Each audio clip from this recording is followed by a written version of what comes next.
আমি লম্বা সময় সরকারি মেহমান ছিলাম এবং ছিলাম বাংলাদেশের সবচাইতে সিকিউরড জেলখানা, যাকে বলা হয় হাই সিকিউরিটি চার নম্বর জেলখানা কাশিমপুর। আপনাদের এখান থেকে খুব বেশি একটা দূরে হবে না, কাছেই তো। আপনারা যাবার জন্য সবার আগে প্রস্তুতি নেন। দূর দূর থেকে আমরা কত যাব। মাশাআল্লাহ, জেল হাজ পাওয়া গেছে। কি হাজ পাওয়া গেছে? জেল হাজে জেলখানায় কিছু নতুন নতুন পরিভাষা শোনা যায়। কদিন পর পর যে জেলে যায় ওরা জেল হাজ। আর ওদের একটা স্লোগান আছে, খানা পিনা সোজাদা কাম হে হামারা রোজাদা। খানা পিনা সোজানা। আর ওখানে দূর দূর থেকে এক একজনকে ডাক দেওয়ার এক একটা পরিভাষা আছে, এগুলো উচ্চারণ করা যাবে না। ওখানে অনেক থার্ড ক্লাসের লোকজন আছে, এক একজন এক একজনকে এমন শব্দে, এমন ভাষায়, এমন কর্কশ স্বরে ডাকে, কানই বরদাস্ত করতে চায় না, মুখ দিয়ে উচ্চারণ কিভাবে হবে। সেখানে অসংখ্য 19, 20, 21 এই বয়সের কিশোর আমি দেখেছি,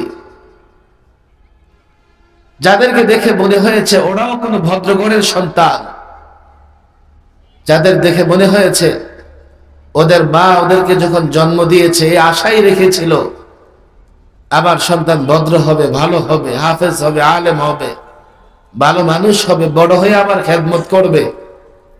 এগুলো গাঞ্জার প্রেমে এখন জেলখানায় বন্দী।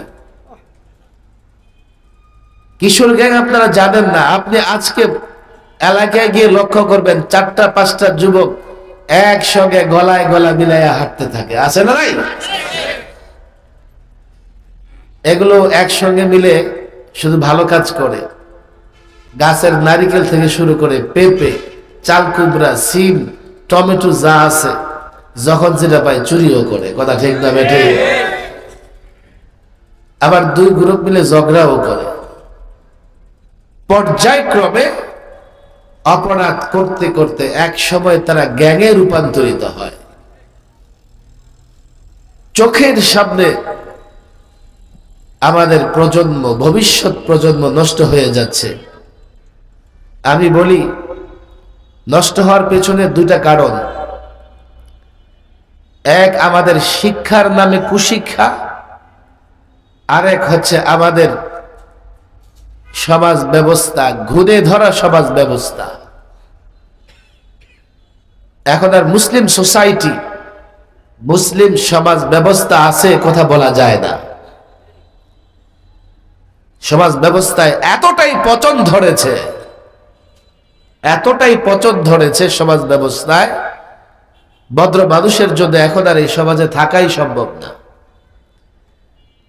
প্রতিবেশী বলেন, আর মহল্লাবাসী বলেন, আর এলাকাবাসী বলেন, আমাদের অন্তরগুলো এইভাবে নষ্ট হয়ে গেছে। পারস্পরিক সম্পর্ক নাই, সম্পর্ক থাকলেও সেখানে নিয়ত বিশুদ্ধ নয়। স্বার্থকেন্দ্রিক সম্পর্ক, স্বার্থ উদ্ধারের জন্য সম্পর্ক, স্বার্থের জন্য পরস্পরের মারামারি, হানাহানি, পরস্পরের দূরত্ব, নানা রকমের ঝামেলা তৈরি হচ্ছে। কথা ঠিক না বেঠিক?